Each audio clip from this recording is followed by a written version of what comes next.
like you just went viral again with the Orlando Brown, man. That was crazy. That was crazy right there.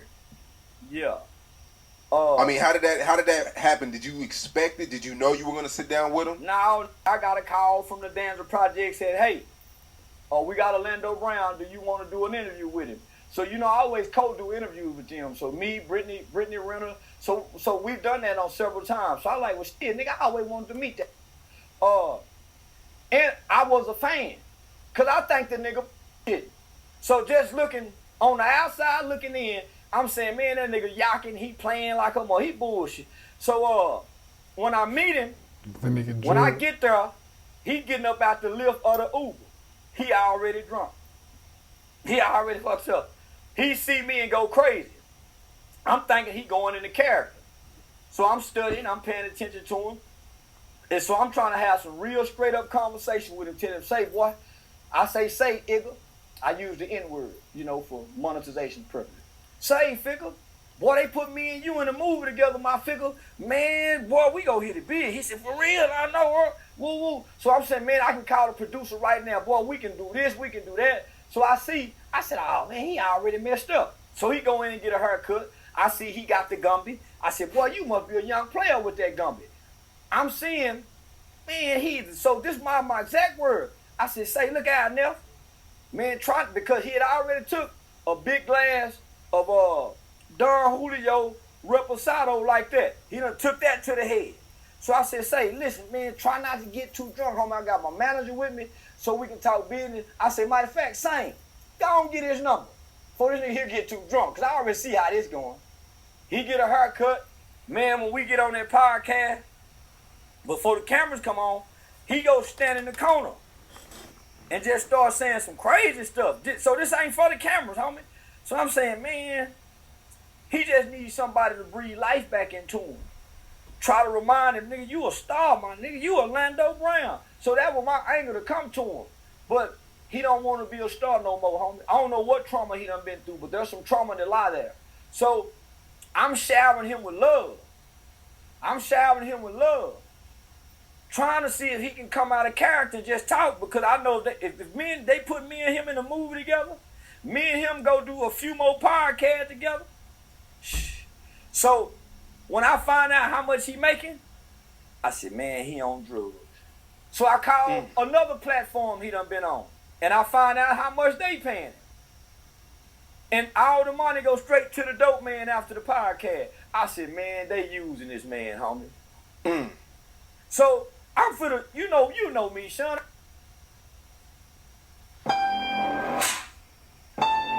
Hey, Meta, take a photo.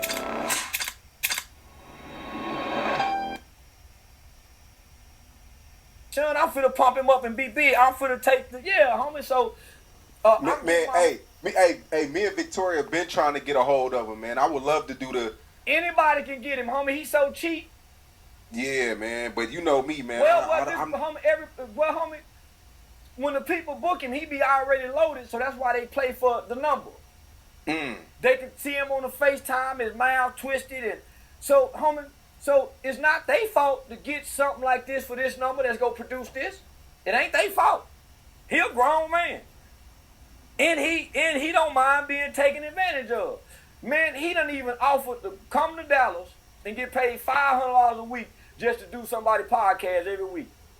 That's how low he taking, homie. So I'm saying, man, me and him can get some money together, and he can teach me about acting, right? So once I saw he couldn't snap, and that he really running from who, I don't know what he running from. He running from something, but he running to drugs. But he's a functional drug addict. He's a functional drug addict. I mean, he keep his hair cut because he know in front of the camera.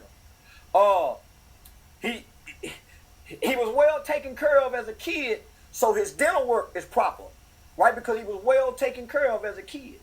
Right. Yeah, he running from something, homie, running to them drugs and alcohol. So he ain't just doing drugs. He on everything.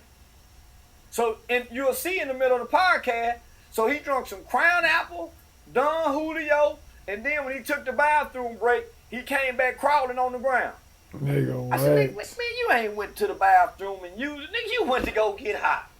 So, nah, homie. So, once he started talking about the barbershop incident, I'm saying, well, it's easy to attack a man while he's asleep. When I woke up, things changed. But, say, homie, don't bring that up. I'm out on 2-1 right there. This is, come on, homie. So once he couldn't, I said, oh, he the dope fiend. So I know where to hit the dope fiend. I went to hitting him below the belt. That's why you couldn't fight. You trying to tell me you would go help me when the killer jumped on me. You ain't get them out yet. So yeah, that's what made me start going to do that. People saying, oh, he brought up his childhood trauma. I told y'all, if you go low, I go lower. Yeah, I bring up all kind of, so, and then I'm thinking, y'all must forgot about all the time he been on platform talking about how he done F Bow Wow, how he done F Jamie Foxx. He be telling people. Hey, wait. Do you believe that, or you think he trolling? I think he trolling, but I know he done been F. I know he done been F. You ain't finna go to Disney at 5 years old acting how he acting, and they ain't tamper with these boys. So I'm saying, I'm just gonna say this to anybody that argue with me. If you ever been molested, don't argue with me. I'm gonna bring it up.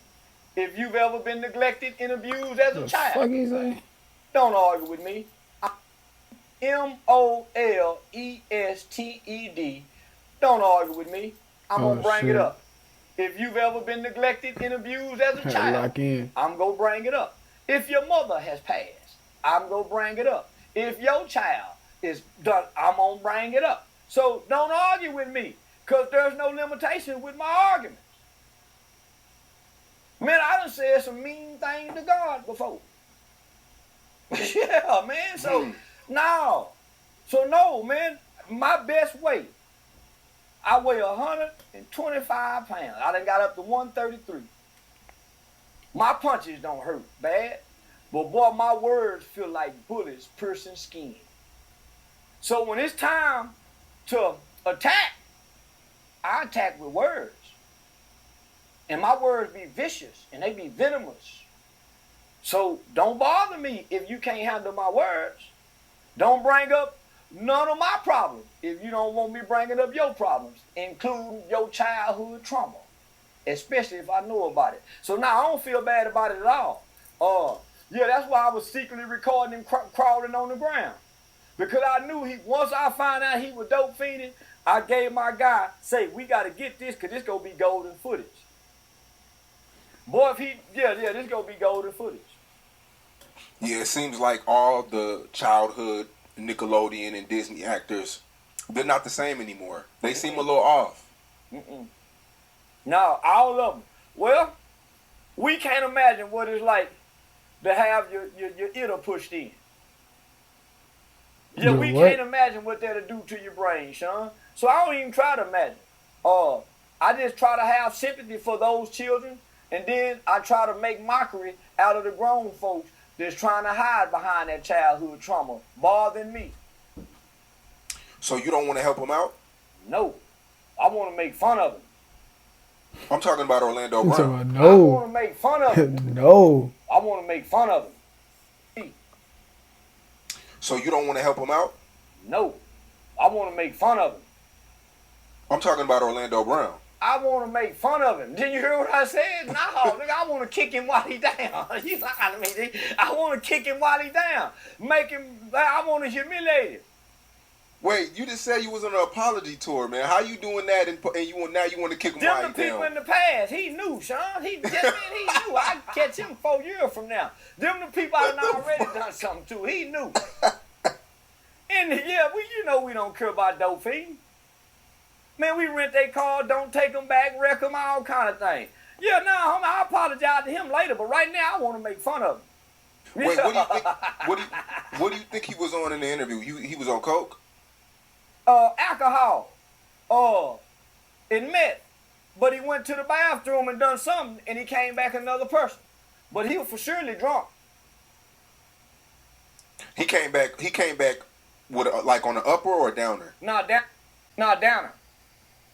Now he came back on the downer. So once I saw that this is going nowhere, I can only take BS for so long. Man, let me get up out of here. Man, I gotta go catch a predator with Aiden Ross and them tonight. Man, I got a big stage to go be on. I ain't got no business over here with this retarded boy. Man, no. Let me go over here with my real nephew that got me on the big stage in the bright lights with Kick.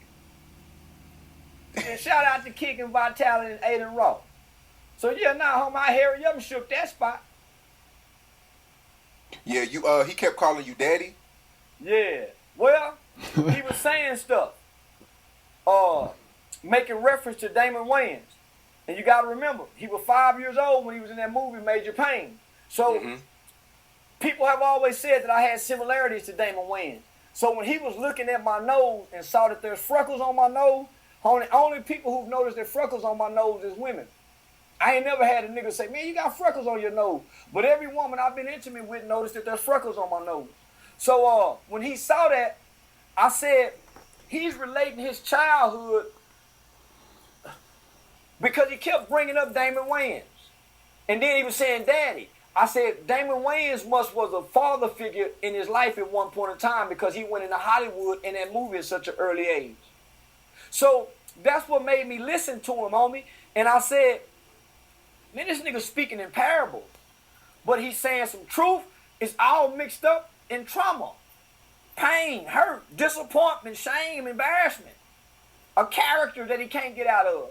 So it's just like the OG nigga, homie, the Melvin Farmers, the Marvin Itolas that still hollering about what gang they was in. They're stuck in that character. These are mentally retarded people. And mental retardation means that there's no mental growth. Right. So they're stuck in this childhood persona and character. He can't come out of it. That's what made me ask him, are you married? Do you have kids? Homie, when I saw, and I ain't gonna say how much he making, homie, but there's no way. There's no way. And I see why he get, that's why he's on all these different, because he's cheap. He like that catfish called Sway or whatever. He's cheap. And he go get you, he like buying some good dope that's go quadruple, that's cheap. I knew for a fact once I sat down with Orlando Brown that the Danza Project was gonna get $1 million off. I knew. So I strategically made sure, come on, nigga, let's do this here. Because I rock with them. And I'm in Miami, let me go and get this little extra money while I'm here. And it's a nice, good extra money, so let me go and pick this up while I'm here. Come over here, do the 80 stream raw. Boom, boom, boom. Then do the, homie, so I'm working. I'm picking up a bag at each stop. Old school working, though. Say that. Big bag. So when I see what he getting paid, I'm saying, man, he got to be on dope. Because if he can't come out of character at pay time, homie, he was so high, y'all can go back and watch him on camera. He asked for his money to be paid. They gave him $750. That's the back end. You do the numbers. They gave him $800. I told him, man, I want some of them 20s. I gave him 7 $100 bills. He gave me $800 worth of 20s. I put them in my pocket. Fool. I take advantage of drunk people. Just, I'm drunk, nigga. You better not drop no money with me drunk. And you this kind of drunk, you need to be taught a lesson.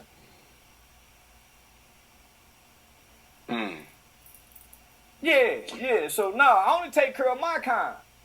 And he ain't my kind of nigga. You also said that your biggest fear is being Hassan Campbell. Yeah, stuck on the internet, homie. Hollering at YouTube, on a YouTube platform 10 years into this.